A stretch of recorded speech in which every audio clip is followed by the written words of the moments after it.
ওরে এই দুনিয়ার রং তামাশা বোঝা বড় দায়, কার মাথায় কাঁঠাল রেখে কে বা খুলে খায়। সত্য কথার ভাত জোটে না, মিথ্যা নিয়ে চলি, উচিত কথা কইলে মানুষ বলে শালাশালি।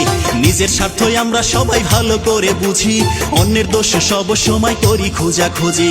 নিজের এটা ভালো আর পরের এটা মন্দ, এই নিয়ে করি আমরা কত হিংসা দ্বন্দ্ব। আমার ঘরে জ্বালা বাইরে জ্বালা, সখী ঘরে জ্বালা সয় না আর, বিশ্বাসের বাউ বইরা গিয়া সখী